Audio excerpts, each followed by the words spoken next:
Iyi ni radiyo ihuriro, ni radiyo y'abanyarwanda bose, ikugezaho amakuru yo ku isi hose. Radio Ihuriro, connecting Rwandese border to border, hamwe n'ibiganiro by'ingeri zose. Ikaze kuri radiyo ihuriro, RNC, Rwanda National Congress. Radiyo ihuriro ikugezaho ibiganiro bitandukanye n'amakuru agezweho, nta handi wabisanga. Kanda subscribe, like and share. Turabashuje banyarwandakazi, turabashuje mwebwe mwese mukurikiye radio televiziyo ihuriro, turabashuje banyamuryango b'ihuriro nyarwanda n'indi miryango mufatanyije, turabashuje mwebwe mwese mwumva ururimi rw'ikinyarwanda. Uyu munsi turi kuwa kane itariki 25 kwezi kwa Nyakanga umwaka wa 2024. Uyu munsi rero dore ingingo tugiye kuganiraho. Ejo mwumvije neza ko hari uruganda rw'amata y'ifu rwafunguwe i Kigali, rukaba ruhawe monopoli nanone nk'uko tumaze iminsi tubivuga, cyangwa se ruhawe ubwisanzure kwiharira isoko mu mata, mu musaruro wose w'amata ukomoka mu Rwanda. Urwo rundi ni uruganda rw'Inyange rwa Paul Kagame. Perezida Paul Kagame kandi yirukanye umwe mu baminisitiri be vuba akimara gutorwa. Ibyo nabyo turaza kubiganiraho. Hanyuma Repubulika Iharanira Demokarasi ya Kongo, urukiko rurimo gushinja abayobozi ba M23 ibyaha by'intambara n'ubugambanyi. Abanyarwanda 297 bakorewe ibyaha byo gucuruzwa mu myaka 5 ishize. Iryo ni itangazo, cyangwa se ni itangazo rituruka mu kigo cy'igihugu gishinzwe kugenza ibyaha RIB. Kagame na Nyiramongi kuri uyu mugoroba, akakoze ndi bukagarukeho, ni information gusa nabahaga.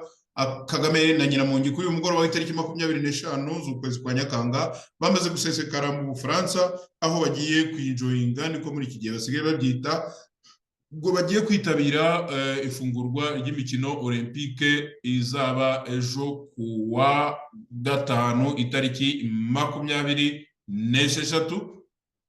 Nguko rero banyarwandakazi, mwumve Perezida Paul Kagame, umugabo wari umenyereye cyane kuba mu kirere nk'inyoni, yibera mu ndege buri gihe. Uyu munsi rero yakoze ku mugore we na bya bihumbi n'ibihumbagiza by'aba CTU birirwa bamuri inyuma, ndetse abazwi n'abatazwe, ababoneka n'abataboneka. Yongera yegura za ndege prive zikodeshwa n'igihugu, hanyuma ajya mu Bufaransa nyine kujya kwihemba nyuma yo kwiyimika bwa kane mu gihugu cy'u Rwanda.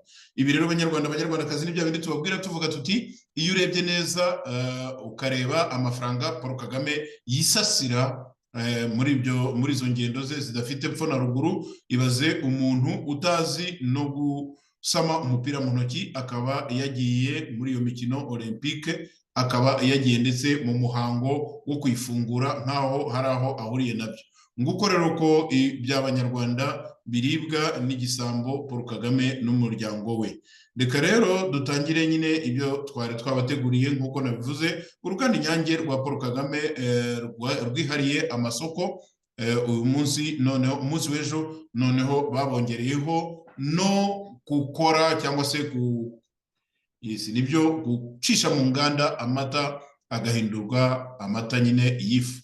Minisitiri w'Intebe Dr Ngirente Edouard niwe wafunguye urwo ruganda ku mugaragaro, uruganda rw'amata y'ifu rw'Inyange Industries ruri i Nyagatare kuri uyu wa gatatu plutôt tariki 24 z'uku kwezi kwa Nyakanga. Rukaba ari uruganda rutunganya amata agera ngo kuri litiro 650 ku munsi. Uru ruganda rukaba rufite ubushobozi bwo kwakira litiro 50,000 z'amata mu isaha,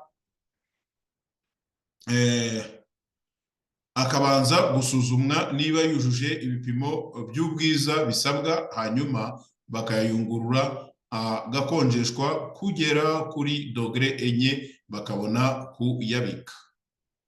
umuyobozi w'uruganda rw'amata y'ifu Arsene Ntazinda yasobanuye ko uruganda rufite ahantu habiri bashobora kwakira amata, hamwe hakanyuzwa nibura litiro 25,000, ariko agomba kuhagera ari mu modoka zabigenewe.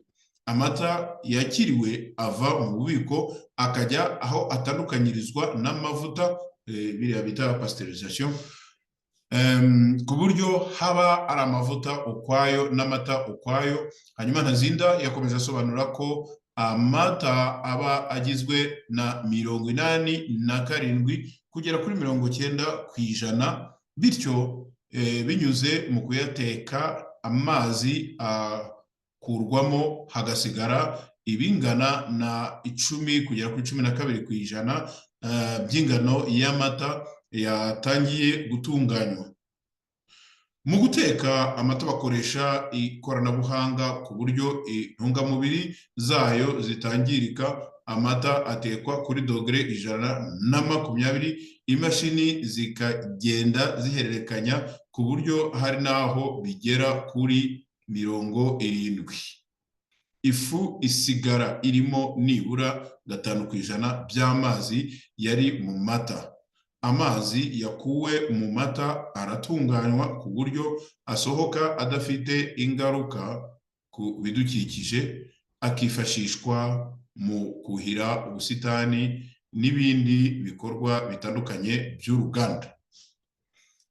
Uru ruganda rukaba rufite laboratwari ebyiri zirimo iy'ubutabire n'ubugenge, physical chemistry laboratory n'iya microbiology. Izo zose zirimo ibikoresho bigezweho ku buryo zishobora gutanga ibisubizo mu masaha 24 gusa. Ntazinda kandi arakomeza agira ati ubundi mu buryo busanzwe ushobora gutegereza amasaha 48 cyangwa se iminsi 5, ariko aha tubona ibisubizo mu gihe gito cyane. Umuyobozi mukuru w'Inyange Industries Biseruka James yagaragaje ko uru ruganda rugurira abantu bo hirya no hino mu gihugu umukamo, kandi rugakora ibicuruzwa byakenerwa mu nganda haba imbere mu gihugu no hanze yacyo. Ati dushobora kwakira ibihumbi 650 by'amata aturuka hirya no hino mu gihugu. Tukaba dufite n'inkuru nziza ko igihugu cyacu kigiye kujya ku isoko mpuzamahanga. Amata y'ifu ni amata tudasanzwe dukora, ahubwo twayakuraga hirya no hino, ariko dufite inkuru nziza y'uko Inyange yazanye amata y'ifu abantu bashobora gutwara bagacuruza mu gihugu cyacu kigahangana ku ruhando mpuzamahanga. Yavuze kandi ko bamaze gusohora muri uru ruganda arenga miliyoni 54, kuvuga amaritiro arenga miliyoni 54 kuva muri Mata 2024. Uru ruganda rumaze kwakira litiro 4,200,000 z'amata zivuye mu gihugu hose. Ati byatumye aborozi batagira imbogamizi yo kubona aho bagurisha amata yabo. Hanyuma Biseruka yavuze ko ibicuruzwa bitandukanye bikorerwa muri uru ruganda bizagabanya ibicuruzwa bimwe na bimwe bitumizwa mu mahanga. Inyange Milk Powder Plant itunganya amata y'ifu, ghee, fromage n'ibindi. Amata y'ifu bakora afungwa mu mifuka y'ibiro 25 n'ibiro 50, ahanini agenewe inganda, akoze ku buryo umuntu aramutse ayasubijemo amazi yakongera akaba inshyushyu. Biseruka kandi yahamije ko Inyange Industries ihora ari umusemburo w'impinduka, kuko mu byo rukenera mu mirimo ya buri munsi harimo ibyo gupfunyikamo ibinyabutabire n'ibindi bituma havuka izindi nganda, hamwe n'ikoranabuhanga rukoresha rumaze guha akazi abakozi bagera kuri 270 ndetse abahinzi n'aborozi bakagemura amata bamaze kwishyurwa miliyoni 1,300,000. Banyarwandakazi, iyo umuntu arimo kwitaka cyangwa se iyo urimo kuvuga ikintu ugira ngo abandi bantu bakubone nk'igitangaza, nta na rimwe ushobora kuvuga ko ibintu bitagenda neza, ariko nanone wasubira inyuma ukibaza uti se ko kugeza ubu ngubu tuzi icya mbere iyo ukandagiye kugura amazi nk'aya ngaya barakubwira bati ni Inyange. Amasoko y'abantu bagura amazi bwo arahari menshi atandukanye mu Rwanda, ava mu nganda zitandukanye ndetse n'ava hanze, ariko niba ari amasoko ya leta ni Inyange gusa. Za Jus ni Inyange, uretse Nyirangarama nawe kandi akaba ari umuntu uri mu kwaha kw'ingoma, uri mu kwaha kwa FPR, KDFPR di Kagame, ibyo dusanzwe tubivuga. Noneho Nyirangarama nawe iyo yashatse, iyo yaramutse yagize n'ikibazo atabaha ibyo bashaka, nibwo wumva kwa Nyirangarama hafungiwe amazi n'amashanyarazi. Ariko noneho Nyirangarama nawe azi neza ko adashobora guhirahira agirana na competition na shebuja. Ubwo rero murumva ko aya amata Inyange ntaya Kagame, kugura imikamo y'abaturage, murumva nyine niba ari bafite monopoli yo gutunganya amata no kuyacuruza, ni nabo bafite uburenganzira bwo gushyiraho igiciro cy'imikamo cyangwa se umusaruro uva mu borozi hirya no hino mu gihugu. Hanyuma ukagerekaho noneho ayo mata igihe akozwe n'igihe agomba kugurishwa, byose ni wa mukozi ngo wajyaga nengeka, byose bikagenda bikagwa mu Paul Kagame. Ni ukuvuga abishyura makeya akabagurisha kuri menshi. Ubwo ni ku mazi, ni ku mata, ni kuri za jus. Hari umuntu twavuze tuganira ejo muri weekend ishize, ngira ngo ni ku cyumweru cyangwa ni ku wa gatandatu, tuvuga iby'inganda nyine n'iryo terambere bagenda bavuga ibyo ari byose. Kera bigeze kuvuga uruganda rwa Sonafruit Igihindamayaga, ngira ngo ni uruganda hari rushobora kuba rw'abapadiri. No, Configi, Confitori do Gihindamayaga, ni Configi rushobora kuba rw'abapadiri. Noneho ukavuga uti ibyo ari byose ka confiture mu Rwanda gakorwa nibyo ni gakeya, ariko byibuze kakaba gahari, haramutse hagize n'izindi zituruka ku ruhande intambara ntirote. Hanyuma Sonafruit ubwo navugaga niyo muri Kimbogo, ni Icyangugu, aho bakoraga amaju ya marakuja, intuza amatunda y'imigozi, imitobe cyangwa juice ziva mu matunda y'imigozi. Icyo gihe numva yaritwaga Sonafruit, niyo muri Cyangugu, Kimbogo cyangwa Mushaka, je ne sais pas. Icyo gihe rero iyo twavugaga tuti jus ituruka Icyangugu, yewe n'uburyo igera I Kigali, ntago ari ibintu bihimbaje, ariko byibuze n'abashoboraga bazanaga za jus ziturutse hanze, kandi na Configi na Sonafruit igakomeza ikagurisha mu buryo bushoboka. Abaturage bahingaga amatunda y'imigozi, izo zitwa nyine za marakuja, baragurishaga, bakagurisha umusaruro wabo ukagurwa. Twavugaga ikaragiro rya Nyabisindu, amata yavaga I Nyabisindu, buri gitondo amamodoka yarazaga. Ndibuka hari aho twitaga ngo ni kuri Carrefour, hariya imbere ya Ecole Belge, ubaye nk'uturuka mu Gakinjiro ukazamuka gakeya usa n'ugana kuri Radio Rwanda, uciye kuri za La Venette, hariya abantu bazindukaga ukajya gufata igikombe cy'amata. Ndumva mbyibuka. Nyuma yaho haje kuza amata na fanta bikonje kuri za kioske. Hagati aho ngaho na Habyarimana yigeze kugira uruguru rukomeye, mwigeze kumva Pasteur Bizimungu abivuga, bigeze kugira amata yo muri Gishwati, ariko nta rwaserera yigeze iba hagati ya leteri ya Nyabisindu na ntuza na Gishwati, bose baragurishaga. Mwigeze kumva ferme à 4 saisons. Ferme à 4 saisons. Abajya bumva bwa buhamya bwa niba ari ubuhamya niba ari ubuhanuzi bwa Magayane, aho bavuga ngo inka ngo zaje guta amase muri rond point i Kigali. Ferme à 4 saisons. Umugabo sinibuka kuko yitwaga, nawe yigeze kujya gurisha amata hano aho bita muri quartier Mateus. Ndumva bari inyuma y'iposta gatoya.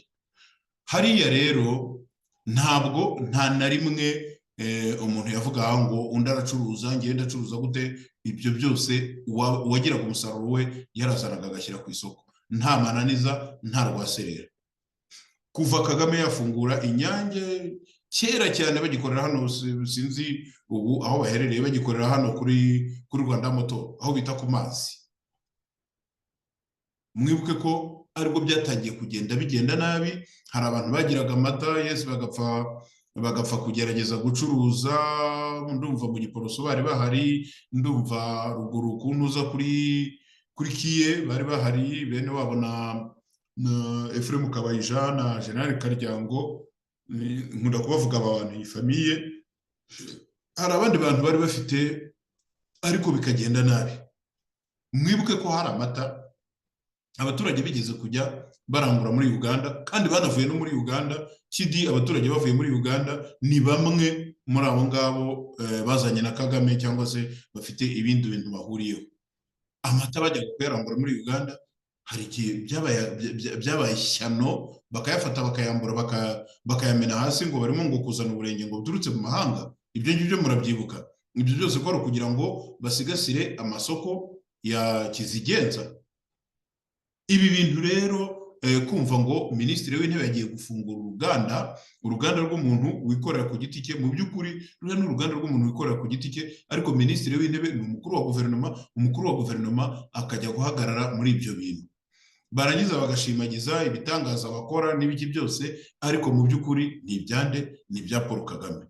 Mu by'ukuri amasoko mwabonye ejo bundi igihe bihamenyo y'abasetsi ngo barataha Stade Amahoro nk'aho ari igikorwa cyabo. Muribuka ko ntabwo ari Stade Amahoro, menya ndabyitiranyije. Igihe bagiraga umunsi mukuru no kwibohora, hari umunsi mukuru bafashe mu ntebe, iruhande rwa buri cyicaro bakashyira agacupa ka juice nyine nk'ubwo nahoze mbabwira, n'agacupa k'amazi. Aha mwibaze byonyine amafaranga yagiye ku bantu bari buzuye muri biriya byicaro bya stade, agacupa ka juice n'agacupa k'amazi, byose ari Inyange. Nabonye n'utundi tuntu n'akandi kantu kangana n'ikibiriti bavuga ngo ni biswi. Utwo natwo uwareba neza niyo twaba tutaraguzwe kwa Kagame, twaba twaraguzwe mu masosiyete bafite ikintu bapfana, cyangwa se uwaba yarabisapurayinze uwo ari we wese akaba yaratanze icyicumi cyangwa icy'ijana runaka baba bamuciye. Ibyo rero banyarwandakazi, ayo materambere mwumva, ayo matekinoloji mwumva, izo zarabatwaye z'ibihangange, ariko zinjiriza umuntu umwe, still ntacyo bimariye Abanyarwanda, ntacyo bimariye umunyarwanda uburara, ntacyo bimariye abaturage nabo zimbabwira ejo bundi bo muri Gatsibo baguriweho n'inzu bitwa ko bari barubakiwe, ntacyo bimariye abaturage b'Impanda naho zimbabwira hagati ya Ruhango na Muhanga, ikiraro cyabo cyaguyemo bakaba badashobora kucyambuka, uturere tukaba tudashobora guhahirana. Ntacyo bimariye wa muturage udashobora kubona mituweli, ntacyo bimariye. Abana bajya kwiga mu by'ukuri ari ugupfa kujyayo gusa, bazi neza ko nibagera mu rugo bashobora no kurara umudari bakarara bapfuye. Ibyo rero banyarwandakazi, aya nta majyambere arimo, ahubwo ni cya gitugu nyine cy'abanyagitugu bakiza uruhande rubegamiyeho, bakerekana igice gitoya, bagahuruza amahanga ngo bafite ibyo bamariye abaturage. Nicyo kibazo dufite mu Rwanda abanyarwandakazi, nguko uko Abanyarwanda babayeho. Ariko ni nacyo nanone Abanyarwanda bagomba kwibuka ko mu gihe cyo gutora nk'ibyo ngibyo byose babakorera, ni naho Abanyarwanda bagomba kwerekanira ko mu by'ukuri ibyo babakorera bimaze kubagera ahantu badashobora gukomeza kubyihanganira. Reka turuhuke gatoya.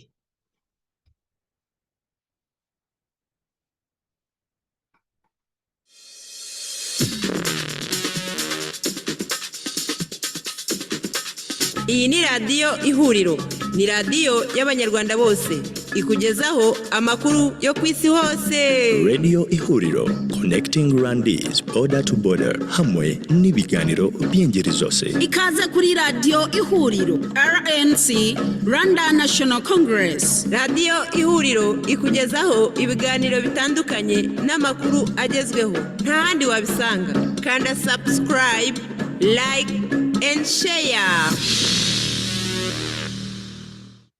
Turakomeje rero tukubaganirira abanyarwanda abanyarwandakazi. Ni byiza ko umunyarwanda amenya ibibera mu Rwanda, ni byiza ko ibinyamakuru byabo byikirigita aho bikirigita bagaseka biduhana aya makuru. Ibi ni ibinyamakuru by'ibifobagane biba byabyanditse, tukabikurikirana tukabireba, cyangwa se bikaba byatambutse ku maradiyo yabo n'amashene ya YouTube yabo.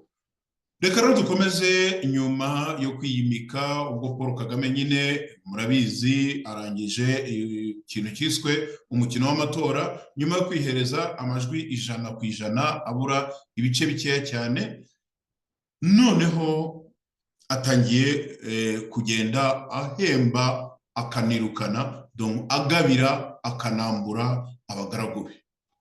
Perezida wa Repubulika y'u Rwanda Paul Kagame uyu munsi mu gitondo twakanguwe n'itangazo rivuga ko yirukanye Dr Jeanne d'Arc Mujawamariya ku mwanya wa minisitiri w'abakozi ba leta n'umurimo, kubera ngo ko akurikiranyweho ibyaha, afite ibyo agomba ngo kubazwa. Byatangajwe mu itangazo ryashyizweho umukono na minisitiri w'intebe mu gitondo nyine cyo kuri uyu wa kane itariki 25 mu izina rya Perezida wa Repubulika Edouard Ngirente ko wagowe niwe wasinye kuri ririya tangazo. Agatsinda nibaza igitumye Kagame ataboneka ngo ayo matangazo ayisinyire. Buri gihe ugasanga asinywa na Ngirente, akaba ari we wikorera icyaha cy'umugizi wa nabi, kandi mu by'ukuri arengana atanazi n'impamvu ibyo bintu byakozwe. Nkuko tubivuga rero ngo byatangajwe mu itangazo ryashyizweho umukono n'ibiro bya minisitiri w'intebe muri iki gitondo. Iri tangazo rero rikaba rivuga ko icyemezo gishingiye ku biteganywa ngo n'itegeko nshinga rya Repubulika y'u Rwanda, cyane cyane ngo mu ngingo yaryo y'116 ririya tangazo riragira riti: none ku itariki 25 Nyakanga umwaka wa 2024 Dr Jeanne d'Arc Mujawamariya yahagaritswe ku mirimo yarashinzwe, yirukanwe ku mirimo yarashinzwe nka minisitiri w'abakozi ba leta n'umurimo mifotra, kubera ibyo agomba kubazwa akurikiranyweho. Dr Mujawamariya Jeanne d'Arc yirukanwe mu nshingano nka minisitiri w'abakozi ba leta n'umurimo nyuma y'ukwezi n'igice ahinduriwe imirimo yari yarahawe ku itariki ya 14 z'ukwezi kwa gatandatu, nyine ukwezi gushize.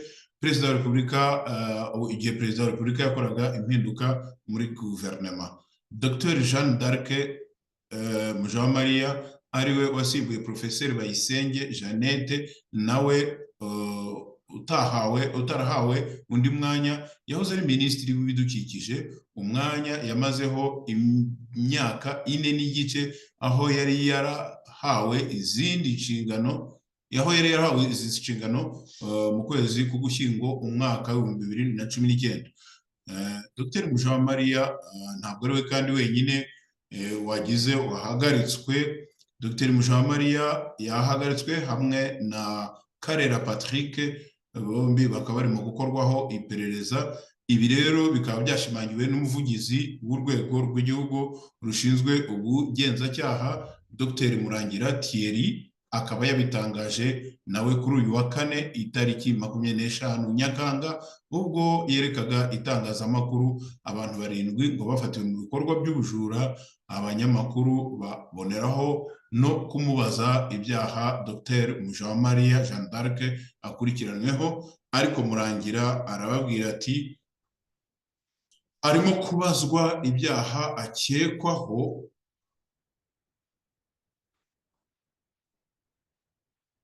kugeza ubu ntacyo twatangaza kugira ngo bitabangamira iperereza ku kibazo niba ari gukurikiranwa ari hanze cyangwa afunze. Umuvugizi wa RIB yavuze ko gufunga byazaterwa n'ibizagenda biva mu iperereza ku birebana no gufunga aba barimo gukorwaho iperereza. Dr Murangira yasubije ko icyemezo cyo kubafunga kizafatwa biturutse ku byo iperereza rizaba ryagezeho. Ahangaha bitumye ngera nyine kuri iriya nkuru aho Dr Thierry Murangira yerekanye bariya bantu ngo bakekwaho ibintu umuntu yakwita ko ari nka escroquerie, ariko se buriya na escroquerie, abantu dongo bagiye biba amafaranga bakoresheje amakarita ya banke, aho basabaga abantu kugenda bagafungura amakonti muri banke, noneho bakabazanira amakarita aya ngaya ayo bita ATM cards, noneho umuntu bahaye wafunguye iyo konte amafaranga agatambukaho yageraho, noneho babandi babasabye nyine kugira ngo bafungurire amakonte bakagenda bakarutira ayo mafaranga, ariko bakagira pourcentage babaha. Ibyo Murangira aho avuga ko ngo babyitaga amadira.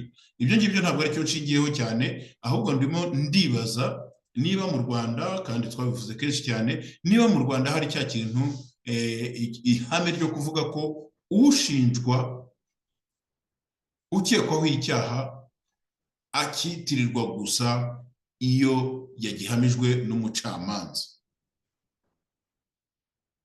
aho bavuga ngo iyo umuntu uwarezwe uwo ari we wese yitwa umunyabyaha gusa iyo urubanza rwarangiye. Ni gute ushobora gufata umuntu bakekaho icyaha, ushobora no kuba wenda mwaketse ko ari icyitso cy'uwundi, noneho mukamuzana mukamushyira imbere y'itangazamakuru, mukamushyira ku mapingu, donc mukamutesha agaciro, hanyuma nyuma mukazagenda mukazasanga ntaho yarahuriye n'iyo dosiye. Ubundi ubugenzacyaha ntabwo bwakagombye, ubugenzacyaha ni ukuvuga gushakisha trace, ntabwo bwakagombye gufata abantu ngo bashyire imbere y'itangazamakuru ngo bavuge ngo dore twafasha abanyabyaha. Ntabwo bishoboka, ntabwo bishoboka, kubera ko ahangaha niho nyine umuntu agomba kumenya akamenya ibyo akora n'akamaro biba bifite. Mumbabarire, umuntu yarampamagaye telefone nari ngiye kwitaba. Ahangaha niho umuntu agomba kumenya akavuga ati igikorwa runaka igikorwa gite. Nta kuntu umuntu muzima, umuntu nyine ufite irigarade rya Dr Igihe biranambabaza cyane kumva ari we ujya hariya agahamagara abanyamakuru, kamera zikamwirunda imbere, noneho agatangira gufesa marché abantu avuga ngo dore ngo uyu nguyu ngo twamuketseho iki, ari ugukeka gusa. Bariya abantu baba bafite ingo, bariya abantu baba bafite dignité, baba bafite dignité, ni ukuvuga baba bafite icyubahiro bagombwa muri sosiyete. Noneho rero umuntu umaze kumutambutsa kuri televiziyo, amaze guhita mu binyamakuru biri mu gihugu n'ibiri hanze, kuko natwe nayo makuru turayafite, noneho ejo ukazasanga asubiye mu rugo iwe ahindutse umwere, ariko umwana we yajya kwiga bakajya bavuga bati uyu ni umwana wo kwa kanaka w'igisambo, uyu mwana ni umwana wo kwa kanaka wibaga banki, uyu ni umwana wo kwa kanaka wakoze iki cyangwa wakoze iki. Ndifuza kuzashaka igihe kimwe wenda tugahamagara abanyamategeko bakatubwira niba ibyo bintu uribyo bikora bikwiriye. Dr Murangira yavuze ko kandi muri bariya barimo gukorwaho iperereza ngo harimo n'umunyamabanga uhoraho muri Minisiteri y'Ibidukikije ariwe Patrick Karera, ngo ku byaha akekwaho yakoreye muri iriya minisiteri nyine, ni ukuvuga iyo minisiteri Jeanne d'Arc yategekaga. Ati ni umunyamabanga uhoraho uri muri mu bari kubazwa ari gukorwaho iperereza, ubu ntitwavuga ngo arafunze, icyemezo ntikirafatwa. Karera arakorwaho iperereza mu gihe ibiro bya minisitiri w'intebe byatangaje ko uwari minisitiri w'abakozi ba leta n'umurimo Dr Jeanne d'Arc Mujawamariya wigeze kuyobora iriya minisiteri y'ibidukikije nawe yirukanywe ku mirimo yari ashinzwe. Ibiro bya minisitiri w'intebe byatangaje ko Dr Jeanne d'Arc Mujawamariya yirukanywe ku mirimo ye yari ashinzwe nka minisitiri w'abakozi ba leta n'umurimo kubera ko agomba kubazwa ibyo akurikiranyweho. Mu itangazo ry'ibiro bya minisitiri w'intebe bigaragara ko hari ibyo agomba gusobanura, gusa hari amakuru avuga ko hari ibyaha byakozwe muri minisiteri y'ibidukikije kandi hari abagomba kubyisobanuraho. Ngayo nguko rero banyarwandakazi, ngayo amakuru yuriya mu minisitiri. Ariko nanone umuntu akongera akibaza ati se iri perereza koko ryagize rigwa mu kadomo nyuma y'iminsi itaragera ku cyumweru kimwe perezida amaze kwiha amajwi, perezida amaze gushimagiza abantu bamufashije n'ibiki byose. Reka nongere mbasubiremo ko mu cyumweru cyashize, ndumva ntibuka neza umunsi, twagize mu biganiro twagize, hari ahantu twavuze abaminisitiri bagiye bahabwa inshingano muri za minisiteri zinyuranye, bakaba barakoze muri za minisiteri nyinshi zitandukanye kandi bamazeho igihe. Uyu Dr Jeanne d'Arc arimo muri abo ngabo. Twavuze ba Biruta, twagiye tuvuga abaminisitiri kuko barambye muri iyo mirimo. Uyu mudamu nawe yari arimo, ndetse n'umuntu washimagijwe cyane, yize mu Burusiya ndetse na hano muri Afurika du Sud yarahize muri University of Westland. Muri uyu mudamu bavuga impamyabushobozi yagiye agira, imyaka yamaze mu Burusiya, dore ko na nyuma yaho yigeze gusubizwa mu Burusiya kugirwa ambasaderi. Ni umuntu washimagizwaga cyane. Ibi bintu ni gute umuntu yagira atya agahanuka pufu mu cyumweru kimwe, aho nyine bari bamaze iminsi bamushimagiza? Kuko ndibuka neza mu gihe twavugaga iby'aba minisitiri harimo na ba Biruta, ni nabwo twari turi mu bihe byo kubona amajwi y'agateganyo.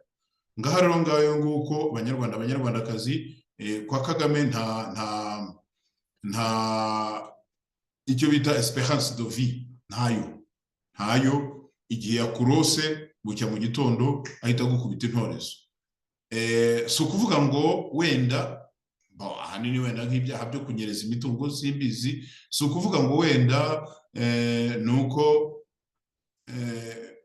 hari abantu bakora ibyaha wenda bakaba bakingirwa ikibaba. Barahari benshi, ariko noneho ugahita wibaza uti uyu muntu wari ukomeye atya bigenze bite muri aka kanya? Aha rero niho ihurizo nyine ryo gukomera kwa Kagame ribera akaga. Reka dukomeze nanone tubagerere kuri iyi ngingo twari twababwiye ibyerekeranye nuko nabyo n'amakuru twahawe na Dr Thierry Murangira, ibyerekeranye nuko abanyarwanda barenga 297 bakorewe ibyaha byo gucuruzwa mu myaka 5 ishize. Iyo bavuze ibyaha byo gucuruza abantu uhita wumva biriya bita human trafficking. Human trafficking zikorwa ku buryo bwinshi, ntanasoma aya makuru ya Murangira kuko rimwe na rimwe uretse ko ibinyamakuru byabo biduha reference, ariko rimwe na rimwe mba numva ntakwirirwa nayabwira abantu kuko nyine bayandika uko babyumva. Ariko byibuze iyo elema yuko human trafficking is happening ni ikintu kibaho mu Rwanda. Human trafficking hari aho tubabwira tukanababwira ko na leta ubwayo yikora. Ndimo ndavuga guverinoma ya Paul Kagame, bantu banyarwanda mwumve, ndimo ndababwira ko human trafficking iza muri za forume nyinshi, aho unasanga abana b'abakobwa twigeze kuvuga ya saga ya ba Miss Rwanda boherezwa kujya gukoreshwa imirimo y'urukozasoni, ariko se buriya ni y'urukozasoni, imirimo y'ubusambanyi ku nyungu z'abandi bantu mu bihugu bitandukanye. Nigeze kubabwira ntabwo ari igihe babibabwiye kuko iyo nkuru si igihe wayizanye, ariko nanjye nayivuzeho y'umugore umwe cyangwa se umukobwa umwe muri bariya ba Miss Rwanda, byagaragaye kuri Twitter, biratrendinga, amakuru abakimomo arimo atumirwa na Generali Kiene Rugaba Muhoozi, umwana wa Museveni, amutumira ngo azaze, niba ari ukumutahira ubukwe, ubwo niko umuntu yabyitara, amutumira ngo azaze kwizihiza isabukuru ye cyangwa se anniversaire y'amavuko.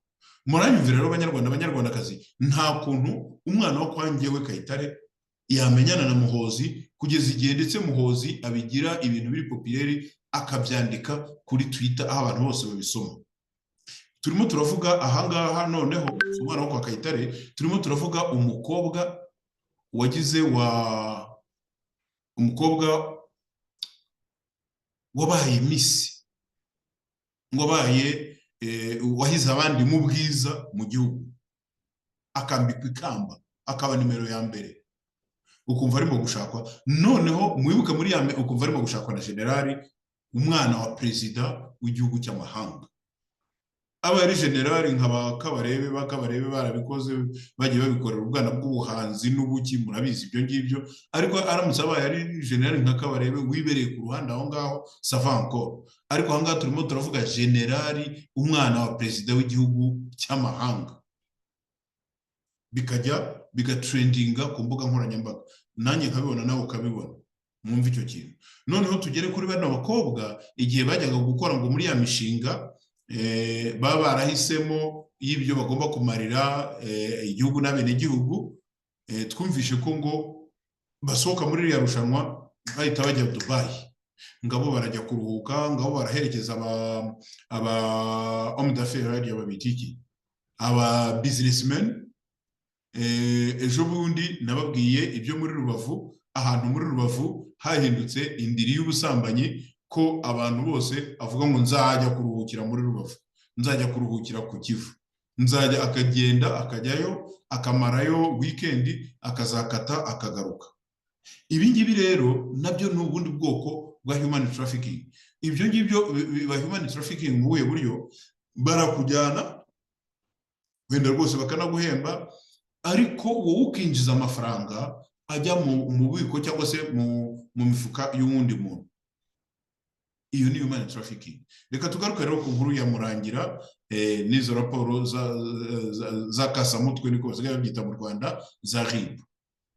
Abanyarwanda 297 bakorewe ibyaha byo gucuruzwa mu myaka 5 ishize, aho urwego rw'igihugu rw'ubugenzacyaha RIB rwatangaje ko ibyaha by'icuruzwa ry'abantu bigihari, kandi hari abanyarwanda batari bake bikorerwa, kuko guhera mu mwaka wa 2019 kugera mu 2024 abagera kuri 197 aribo bakorewe icyo cyaha. Reka nongereho ko aribo bagikorewe, bikamenyekana, bikajya muri raporo, ariko ababikorewe na ba ministre, ababikorewe n'ibihangange muri FPR Inkotanyi, ababikorewe n'abacuruzi bakomeye nabo bakingiwe ikibaba na leta y'u Rwanda, ababikorewe n'amakompanyi runaka ngo bajyana kwamamaza n'ibiki byose, abo ngabo ntawubabara kubera ko no one gives them, nta muntu n'umwe uba akeneye kubifataho umwanya, kubitakazaho umwanya, kubera ko abangaba baba barahindutse nka propriété y'umuntu runaka ubakamamo amafaranga. Muri rusange rero imibare ya RIB yo mu myaka 5 ishize y'ingengo y'imari uhereye muri 2019 kugera 2024 igaragaza ko ari ibyaha byakorewe abagore cyane kurusha abagabo, ngo kubera ko abagera kuri 75% bibasiwe ari abagore, na 25% bakaba ari abagabo. Ahanini bano bagabo bajyanwa ahantu gukora imirimo runaka, ariko nabwo bagakora au profit, mu nyungu z'ubundi muntu. Aha bise bingeza ku bana b'Abanyarwanda boherezwa mu gisirikare muri M23. Abana b'Abanyarwanda boherezwa mu gisirikare muri M23 harimo abana b'abasore b'insoresore batoragura mu makaritsiye bagenda, harimo abo bita ko ngo basanze ngo ari inzererezi, harimo abo babwira ko bagiye kubaha akazi bakabajyana, ababyeyi babo bakabibura iyo barengewe, hari n'abandi bajyanwa mu buryo twakwita ngo niba abandi bajyanwa mu bigo ngororamuco. Ariko iyo bagiye muri M23 kugira ngo uzamenye ko ntacyo babwiye uwabajyanyeyo, uzabimenya igihe bazaba bapfuye bakabuza n'ababyeyi babo kuba babakorera ibiriyo. Muri rusange rero aba nabo ntawabura kuvuga ko baba bakorewe human trafficking, kuko baba bagiye atari ku bushake bwabo. Muri rusange rero muri iyi myaka 5 RIB ivuga ko aba bantu bakorewe icyo cyaha ari abagera kuri 197 nk'uko nabivuze, gusa ngo mu mwaka wa 2019 kugera 2020 abacurujwe bari 91, muri 2020 kugera 2021 icyaha cyakorewe abantu 61, hanyuma mu mwaka wakurikiyeho 2021-2022 bari 41, bariyongera muri 2022-2023 aho bari 58, naho mu gihe cya 2023-2024 kugeza amagingo aya ngaya ubu ni 46, kandi murabona nibwo turimo kurangiza ukwezi kwa Nyakanga. Bivuze iki? Bivuze ko imbere yacu tugifite andi mezi 5 certainement ko bizokomeza bikazamuka bikaba byagera no kuri za 60. Mu kiganiro yagiranye n'abanyamakuru kuri uyu wa kane tariki 25, umuvugizi wa RIB Dr Thierry Murangira yavuze ko ibyo byaha by'icuruzwa ry'abantu bigihari kandi bikorerwa ibyiciro byose by'Abanyarwanda nubwo bigenda bigabanuka. Yavuze ati ibi ngibi ntitubirebere mu mibare wenda ngo hagire abavuga ngo imibare ni mike cyangwa se ni myinshi. Burya umuntu nubwo yaba umwe n'ubuzima bw'umuntu, kandi iyo bugiye ntibugaruka. Arongera ati iyo urebye biragenda bigabanuka mu mibare. Iyo tugiye kureba igitsina gore nicyo cyibasiwe cyane, kubera ko nyine bajya kubakoresha iyo mirimo y'ubusambanyi. Nabwiye ko abangaba mu by'ukuri nibo barimo inyungu, hari abantu babikiriramo. Dukurikije imyaka hagati ya 18, baravuga ngo bakurikije imyaka biri mu kigero cya hagati y'imyaka 18 kugera ku myaka 30. Aba rero bakaba aribo benshi bangana n'168, naho 18 kumanura ni 102 gusa, mu gihe 30 kuzamura bakaba ari 27. Urumva rero ko bibanda ku cyiciro cy'urubyiruko rugifite ingufu hagati y'imyaka 18 na 30. Reka nongere ngire akandi kantu karomarike nkoraho bavuze kuri ibi by'urubyiruko. Mwumvishe ko hateye ikindi kintu ngo cyo kujyana abakozi gukora mu bihugu by'Abarabu, muri Omani, mu bihugu by'Abarabu. Aba bana baragenda bakajyayo, twumva ngo hari abishwe, twumva ngo hari abagaburiwe imbwa, twumva ngo hari abakorewe ibiki na biriya, twumva ibintu byinshi bitandukanye. Nyamara kandi nubwo ibyo bintu bikora, ntabwo sindumva RIB yabyamaganye. Nyamara umunsi ku munsi duhora twumva ko hari amajanse menshi afasha abana kujya gukorera ayo mafaranga y'amaraso. Mu mirimo rero bakoreshwa iyo bagezeyo ngo harimo uburaya cyane cyane ku gitsina gore, n'imirimo y'ubucakara ku gitsina gabo, hakaba n'abakurwamo imyanya imwe n'imwe y'umubiri. Ibituma uwakorewe ubwo bucuruzi n'iyo yatabarwa agasubizwa iwabo, agerayo yarabaye igisenzegeri cyangwa arwaye indwara zirimo n'izidakira.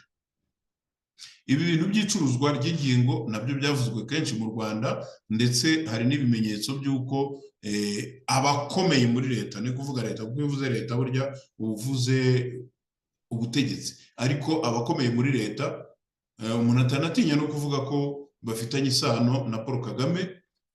Ubucuruzi bw'ingingo z'abantu barazikora, none barabukora. Noneho batangiye rero ibintu byo gusa naho babiregariza aho numvishe umuganga yikunkumura ejo bundi avuga ko ngo umuntu atagagombye guhambanwa ingingo z'umubiri zigikora.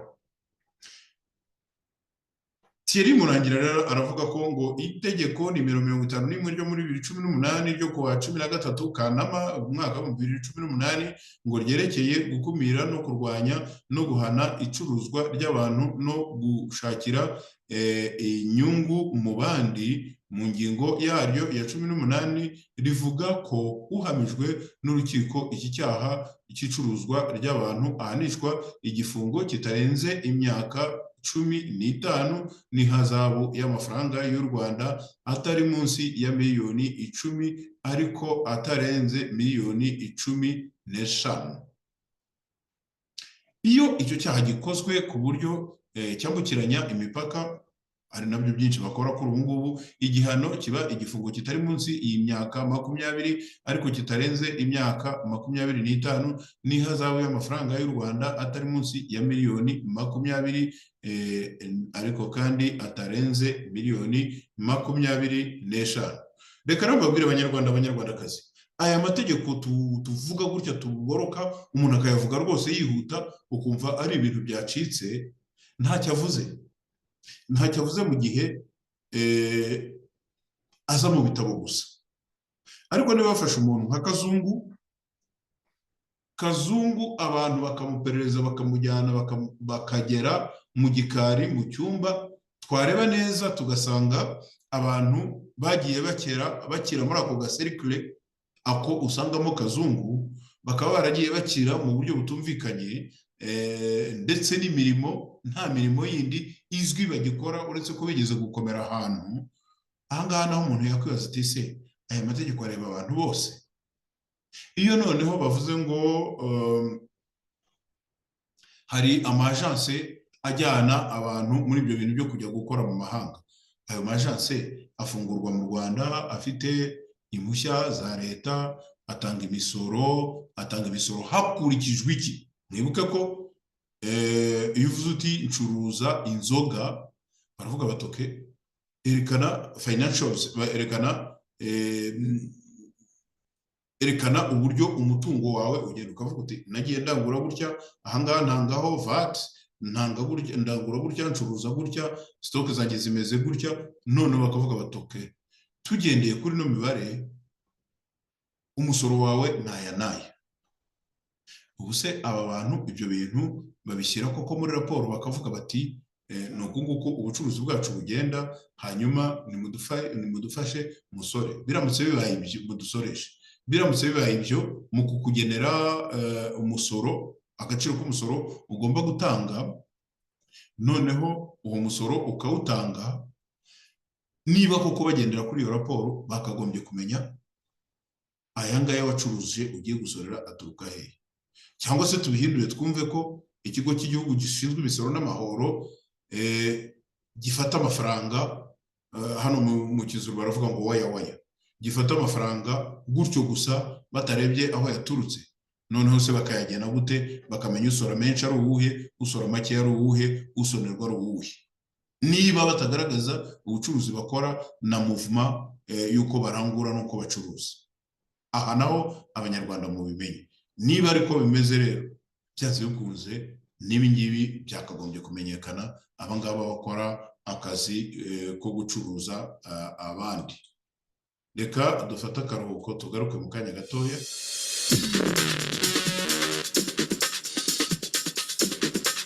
Iyi ni radiyo Ihuriro, ni radiyo y'abanyarwanda bose, ikugezaho amakuru yo ku isi hose. Radio Ihuriro, connecting Rwandese border to border, hamwe n'ibiganiro by'ingeri zose. Ikaze kuri radiyo Ihuriro, RNC, Rwanda National Congress. Radiyo Ihuriro ikugezaho ibiganiro bitandukanye n'amakuru agezweho, nta handi wabisanga. Kanda subscribe, like and share. Reka tufate noneho ingingo ya nyuma twendaga kubagezaho. Ingingo ya nyuma rero ikaba ari yerekeranye na Repubulika Iharanira Demokarasi ya Kongo, aho urukiko rushinja abayobozi ba M23 ibyaha by'intambara n'ubugambanyi. Urukiko rwa gisirikare muri Repubulika Iharanira Demokarasi ya Kongo rwatangiye urubanza ruregwamo Corneille Nangaa, umuyobozi w'ihuriro rya politiki rifite igisirikare ariryo bita Alliance Fleuve Congo AFC, rirwanya guverinoma ya Perezida Felix Tshisekedi nk'uko byatangajwe n'ibiro ntaramakuru Shinua. Ihuriro AFC, Alliance Fleuve Congo, rifite igisirikare kigizwe n'inyeshyamba za M23 zafashe intwaro kugira ngo zirwanye guverinoma ya Repubulika Iharanira Demokarasi ya Kongo. Mu Gushyingo umwaka wa 2021 ryagiye ku mugaragaro i Nairobi muri Kenya mu Kuboza umwaka wa 2023. Icyo gihe amashyaka menshi ya politike n'imitwe y'inyeshyamba zitwara gisirikare yo muri Repubulika Iharanira Demokarasi ya Kongo yatangaje ko yishyize hamwe n'abo barwanyi kugira ngo bashake igisubizo. Ibiro kubyitondera ariko ni version ya Kigali ngo icyo gihe amashyaka menshi nayahera ya politike n'imitwe y'inyeshyamba yitwara gisirikare yo muri Repubulika Iharanira Demokarasi ya Kongo yatangaje ko yishyize hamwe n'abo barwanyi ngo kugira ngo babashe gusubiza bashake ibisubizo by'ibibazo bitandukanye byugarije igihugu cyabo, birimo kuba nta miyoborere ifatika ihari kuva mu myaka 30 ishize. Iyo bavuga ngo nta miyoborere ifatika ihari kuva mu myaka 30 ishize, uhita wibaza imyaka Kongo yabaye hano muri kino gihugu baravuga ngo captured. Kongo yafashwe n'igihugu cy'u Rwanda, aho abasirikare ba FPR Inkotanyi bagiye muri Kongo bakajagajaga ubutegetsi, bakishyiriraho igisirikare cyabo, noneho ndetse bagashyiraho n'umugabo w'ingabo mukuru ariwe wari General James Kabarebe. Muri icyo gihe ngira ngo bamwitaga Kabare, ariko ibyo ari byo byose ahangaha iyo bavuze ngo hashize imyaka 30, effectivement mu myaka 30 hari muri iyo myaka u Rwanda rwagiye rwigabiza Kongo. Aha muribuka ko ariho hagiye buhoro buhoro bagerageza kubyutsa ngaho abanyamurenge, ngaho ba Bizima Karaha, ngaho utushagari twinshi bagiye batera muri Kongo. Kuri uyu munsi imitwe, mwumve neza, imitwe yitwaje intwaro cyangwa se inyeshyamba cyangwa se n'amashyaka amwe namwe, iyo urebye neza usanga Kigali ibiri inyuma. Nk'uyu Corneille Nangaa wagiye gukora declaration i Nairobi, bagira ngo bacubye ibyuko abantu bose bari bazi ko M23 ari agashami ka RDF, ari agashami k'igisirikare cy'u Rwanda. Ariko noneho bakavuga batoke M23 ejo n'ejo bundi ishobora kuvaho, ariko noneho reka dushyigikire ikindi kintu kijyeho kize kivuga ko kitari M23, ariko kandi kitanabujije abantu bavuye muri M23 cyangwa se n'abandi batishimiye imiyoborere ya Kongo kuba baza bakadusanga tugakorana. Mu by'ukuri rero bavuga ko Corneille Nangaa niyo AF, niyo Alliance Fleuve Congo AFC, iye wavuga ko nayo byose ari hahandi ari manipulation ya Kigali, ntabwo yaba akabije.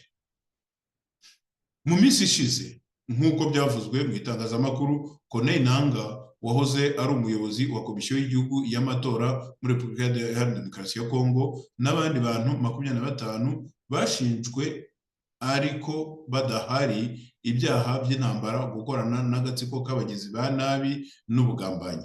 Umugore wa Corneille Nangaa, Yvette Lubanda Nazinda, uri mu buhungiro mu Burayi, nawe ashinjwa ubugambanyi, ibyaha by'intambara no kugira uruhare mu bikorwa by'urugomo n'imyigaragambyo. Umuyobozi w'igisirikare cya M23 General Sultan Makenga Bertrand Bisimwa, ushinzwe ibya politike n'abavugizi ba M23 babiri Willy Ngoma na Lawrence Kanyuka nabo bari ku rutonde rw'abatungwa agatoki mu Kuboza umwaka wa 2023 mbere y'amatora rusange yo muri Repubulika Iharanira Demokarasi ya Kongo. Nanga yashinze ihuriro rya politike rifite n'igisirikare Alliance Fleuve Congo AFC yishyira hamwe n'inyeshyamba za M23 n'indi mitwe yitwara gisirikare bagamije gutabara igihugu nk'uko babivugaga.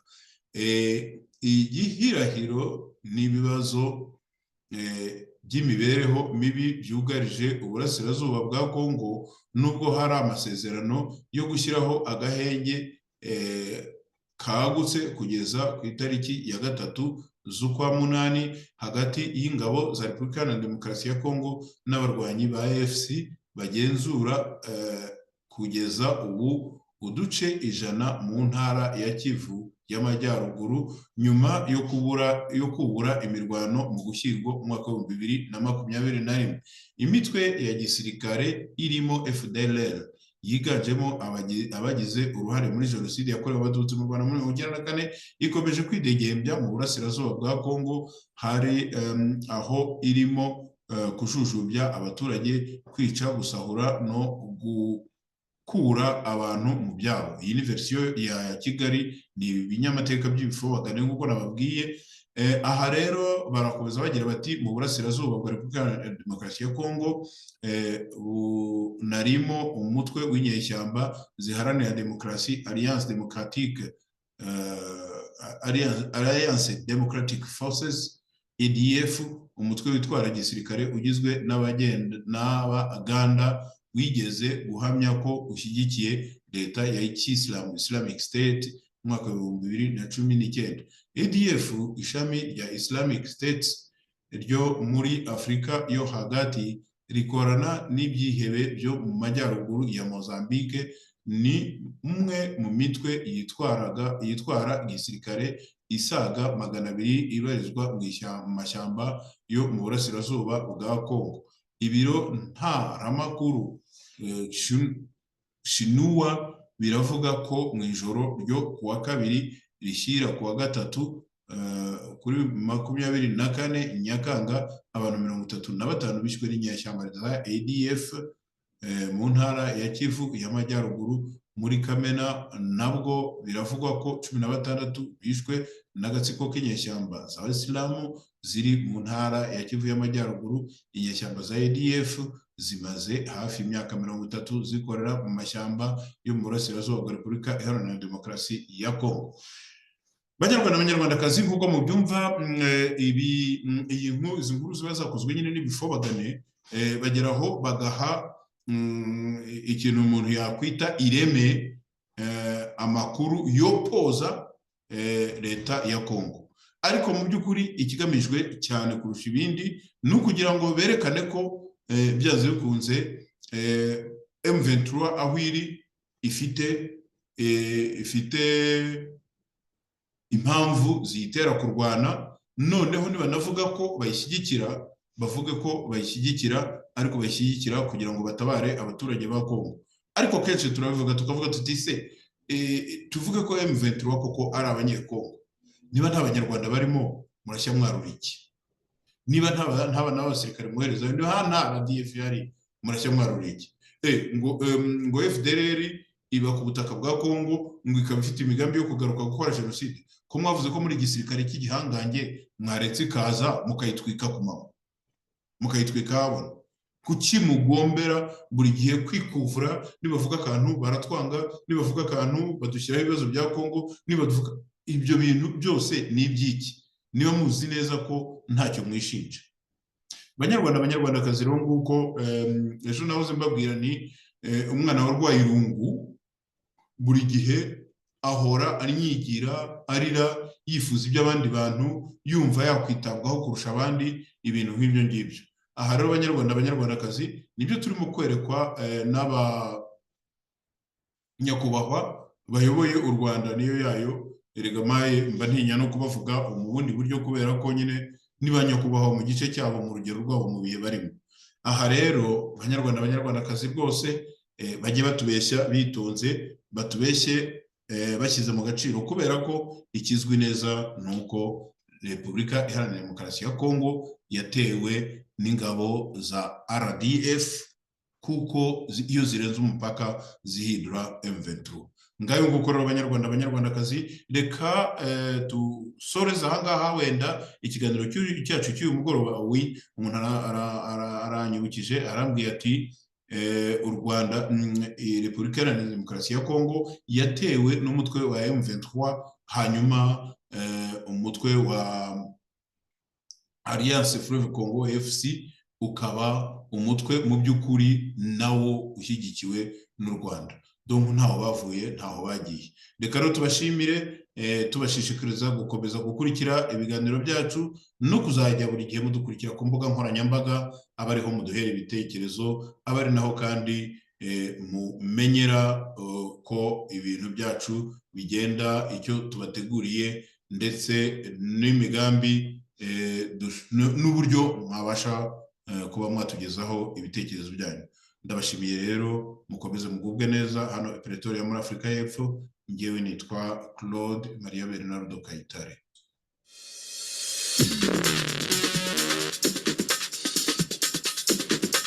Iyi ni radiyo Ihuriro, ni radiyo y'abanyarwanda bose, ikugezaho amakuru yo ku isi hose. Radio Ihuriro, connecting Rwandese border to border, hamwe n'ibiganiro by'ingeri zose. Ikaze kuri radiyo Ihuriro, RNC, Rwanda National Congress. Radiyo Ihuriro ikugezaho ibiganiro bitandukanye n'amakuru agezweho, nta handi wabisanga. Kanda subscribe, like and share.